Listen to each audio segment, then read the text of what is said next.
Good evening and welcome to Capital Connection. I'm Chris Bishop. This is the place where we join the dots to give you the big picture for business. On tonight's agenda, the United States midterm election results gave a severe jolt to the presidency of Donald Trump and his Republican Party. It also highlighted underhand electoral practices that will make your average tin pot dictator blush. Among other things, the suppression of the African American and Hispanic vote, and Republican candidates being judge and jury for their own election race. Our panel across Africa will discuss the dangers such an example sets for African democracies. And are now Trump's lies and fakes and news rants infecting the attitudes of African governments towards a free press? We get the views from a media watchdog, while in Youth in Africa, we get advice on CV writing and that all-important job application. But first, introducing bond notes to ease Zimbabwe's liquidity crisis seemed like a good idea at the time, but the unintended consequences is a booming currency black market. Since the bond note became legal tender in 2016 and pegged 1-for-1 to the US dollar, its value has steadily slipped. The latest bond-dollar exchange rates are found where else but on the anonymous Zimbola Index Twitter account. In response, the government is threatening 10-year jail terms for informal currency traders. But let's be straight. The government ignored warnings by economists at the time that this was where the path would lead. It's a mess of the government's own making.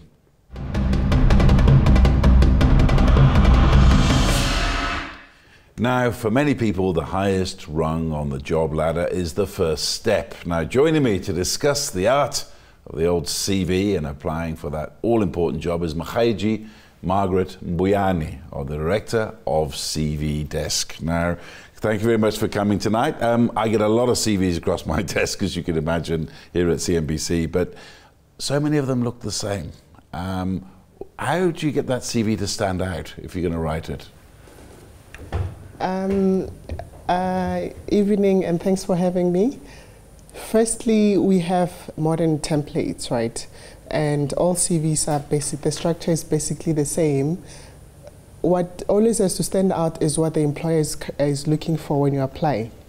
You have to highlight what they placed in their job profiles. Most of the time will be experience and qualifications, duration, and all those things. So some CVs will start after the personal information. It will be your experience, then qualifications. So it just depends on what the employer is looking for. What about pictures and all that sort of stuff? Does that make a difference? It depends on the role as well. Like for your PA roles or administrative roles, they will sometimes want to see how the candidate is looking, especially if you'll be going to be working at front desk. Not that they will disqualify you if you're not looking a certain way, but yeah. And I mean, I remember many years ago, the first job I ever got on a daily newspaper, which was very important in my life. Actually, I was so fed up with sending CVs to people, I actually wrote the editor a letter telling him how much I wanted the job, who I was, how passionate I was, and the guy phoned me up and he hired me on the spot. I mean, isn't that not an option for people? Well, sometimes when people apply, they need to call in and check if the employer has received the CV, because sometimes it can go into their spam folders. And also, you have to ensure that your CV is well written. All the information is there. You know, I always say that your guide should be the job profile. What they put on there is what they'll be checking on their CV. If you're able to, you can also put a mini profile to say, highlighting just those things that they've listed on the profile. And not too long as well. Yes, no. I mean, what's the recommended length in 2018 for a CV? Well, it depends on the role, but because like for senior management roles, you can get CVs with like 30 pages, you know. So if the only thing that needs to be short and precise and to the point is the profile. If you're saying, I am this is what I'm qualified in, it should be short. And just give the employer a summary of who you are before they go through your CV. And last quickly, best bit of advice you could ever give anyone out there who's thinking about writing a CV for a job tonight? I would say they should contact me for a free CV template. Apart from that, if they can't contact you. Okay, make sure that all your contact personal information is there, your full name, contact details, race, where you stay, your availability and all those things. Educational information, mention the type of qualification, the duration, where you studied, your experience section, who your employer was, job title, duties, reference, duration as well, and your references. Thank you very much, Makhaiji. Margaret Mboyani, the director of the CV desk on how to write your CV.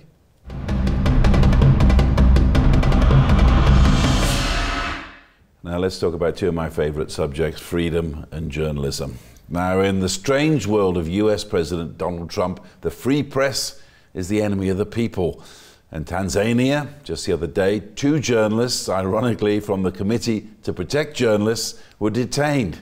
Maybe a coincidence, but is Trump's relentless attack on the media influencing attitudes among the governing classes for the worse, including here in Africa? Now, joining me is Tandy Smith, the head of policy programming at Media Monitoring Africa. Terrifying times for journalists now. How much worse do you think this can get? Well, I think if we don't do anything, it's going to get worse. We see a decline in media credibility. We see a decline in the trust of journalists. We see an increase in global leaders attacking journalists, whether it's verbally or just, calling legitimate media out as supposed fake news entities. It's a snowball effect into every aspect of limiting media freedom. And a terrifying statistic the other day for me was that more journalists have died at the hands of the authorities around the world than have actually died in conflicts and war. It's unbelievable. It should not be like that. It's one of these statistics that you just, it shouldn't even, it's one of those things you just don't really know what to say. But when you have a global leader such as Trump, delegitimizing media institutions and journalists and credible media, it's as much as we want to separate our own politics and our own relations from the global north, if you could say that, we can't ignore the impact that it has on our own policies, on our own behaviors and our own relationships with the same institutions. So it undoubtedly has an impact, and if we don't do something about raising awareness around these issues, it is just going to get worse. And one of my hobby horses also is private interests, aside from the authorities and government clamping down.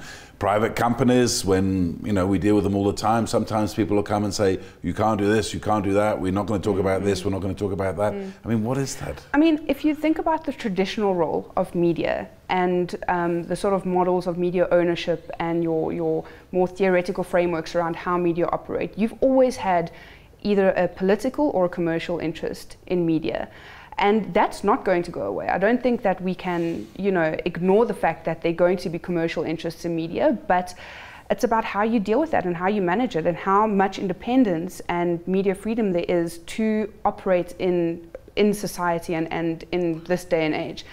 But again, it is a problem. What can the public do? I mean, one thing I'll say, I've spent 37 years as a journalist, and people often don't like us until they want to know something, until they're interested in something, then they'll listen to us. What can people do to support this freedom of information?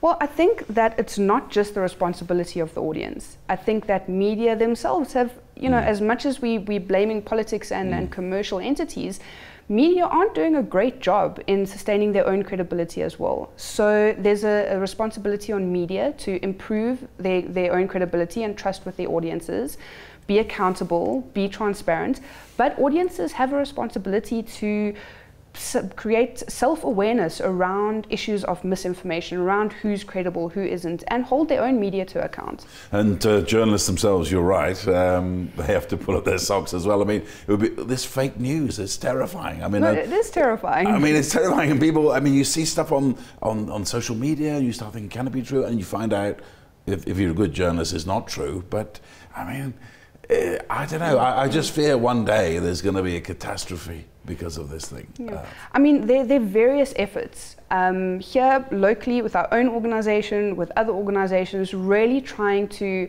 clamp down on the spread of misinformation and create awareness around, you know, just educating oneself to how to sift through the misinformation versus the credible media. And the more awareness there is around that, the better it is for audiences and media themselves. But like you said, media really have to pull up their socks in you know, maintaining their own credibility and working with their audiences. And just lastly, and very briefly, and we mentioned in the intro about the 2 journalists who were detained in Tanzania. As Media Monitoring Africa, have you got to the bottom of that? Well, I wouldn't say to the bottom of it. You know, the one statement is that we are horrified at the response from Durko and Lindiwe Sisulu. I mean, the response from our own government, where you have the account of what happened and we're okay with that, that should just not be the response. And we're really disappointed at that. And we hope that, you know, once we do get to the bottom of things, which we get more and more coming up, that response will change. Thank you very much, Tandy Smith from Media Monitoring Africa, for your time and insights. Now, after the break, our panel discusses the recent United States midterm elections in a country that claims to be the world's democratic beacon and often determines whether African elections are free and fair. Is it a case of people living in glass houses that shouldn't throw stones?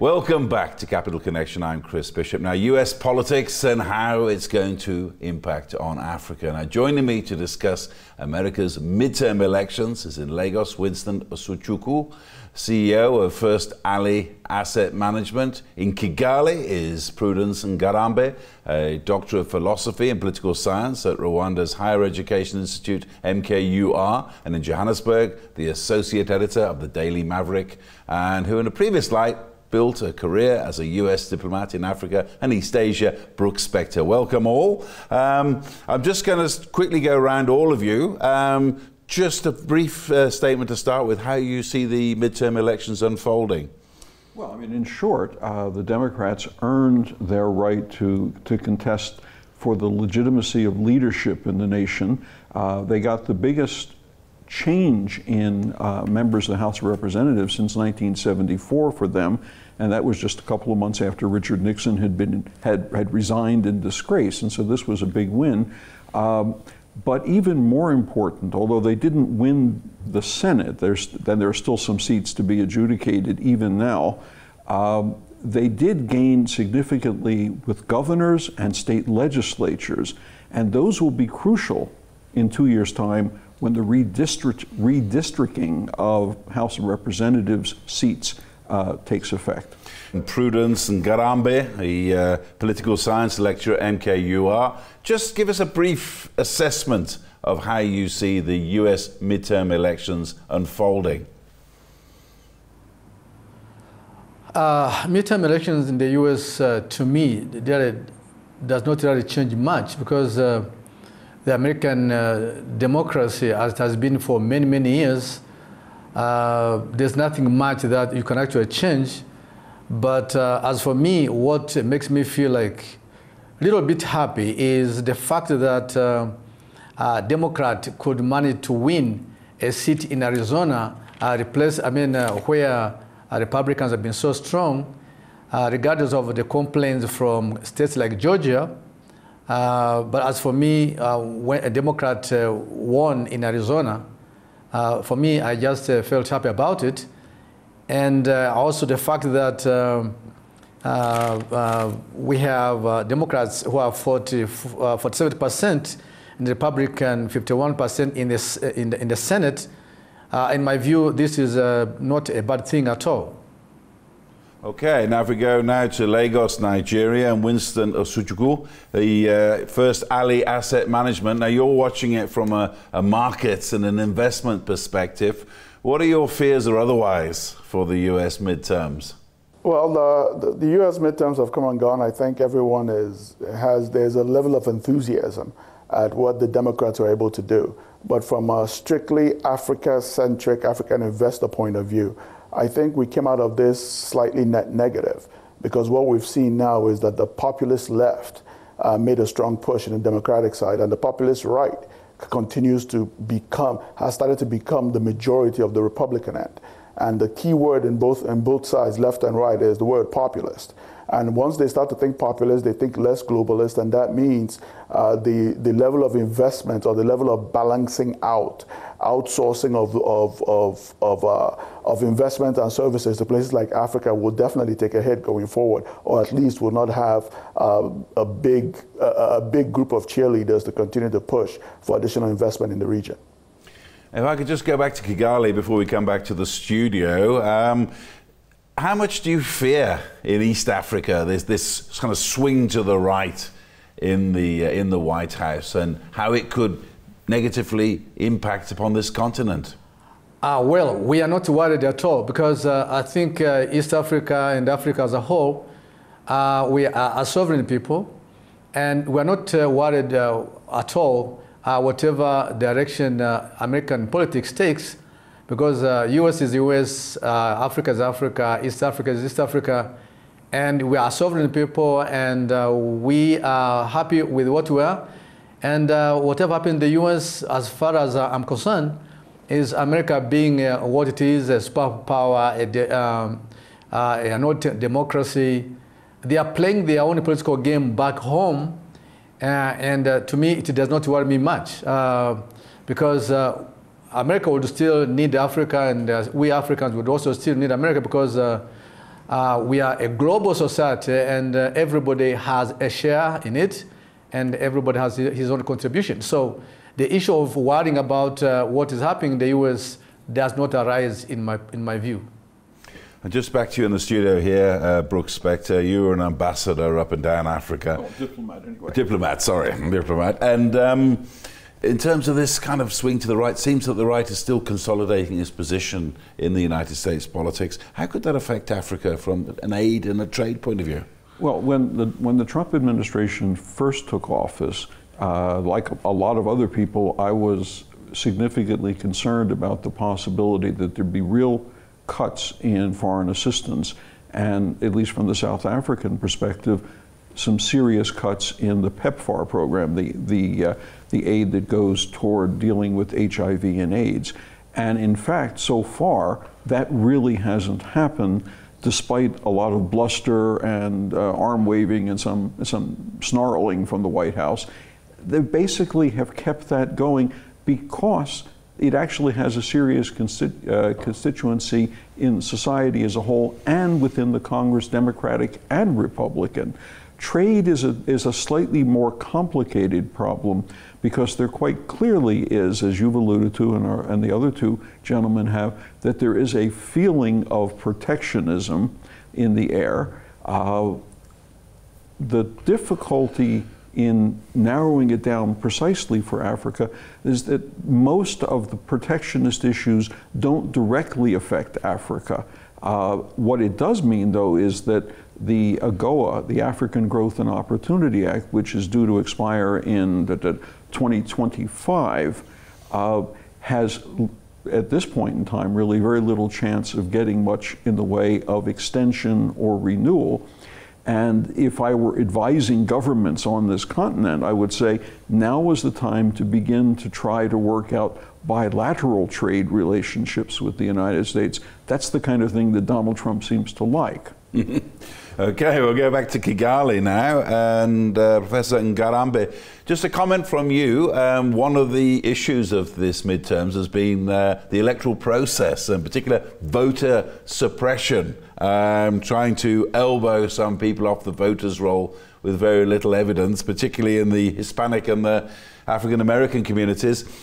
What's your comment? I mean, for years, the US government has looked at elections in Africa and criticized their legitimacy.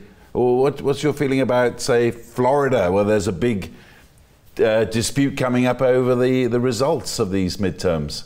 Actually, I mean, this is quite an interesting debate. As much as the United States has been critical of African elections, certainly we had some frown within elections in Africa with their own problems. As much as we have had literal problems here and there in the US, that is actually a part of a democratic process. But again, one fact that I personally don't like is the issue of electoral observers who come to Africa to legitimize the African elections, and we Africans never go to Europe, never go to the US to legitimize the elections, as if we're guinea pigs to be experimented on. So if we have complaints in Africa elections, the same is also not happening in the US. So one thing I can say is democracy is elastic, and it fits where it fits, and every country is free to exercise democracy as they understand it, and each country has its own electoral rules which must be followed.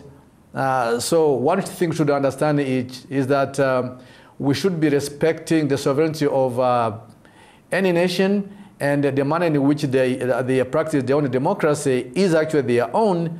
And because democracy is not supposed to be dictated, democracy should be a government of the people, by the people, and the way in which we or they decide what to do, they should do it as it fits their own cultural setting, political setting, and also the context determines what people do.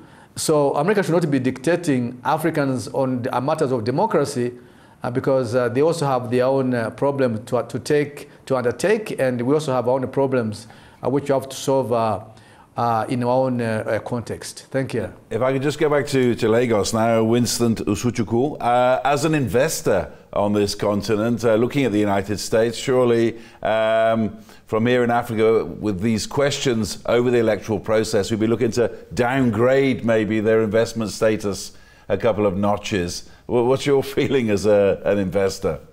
Well, at the end of the day, I don't think even the embarrassment of the elections that went on in a place like Georgia, where the guy that was running the election was also running in the elections, I don't think that's going to affect any downgrading of the U.S. of the United States market as a whole. The one thing that is going to be a problem is the United States is running a record deficit in a time of plenty, and we have to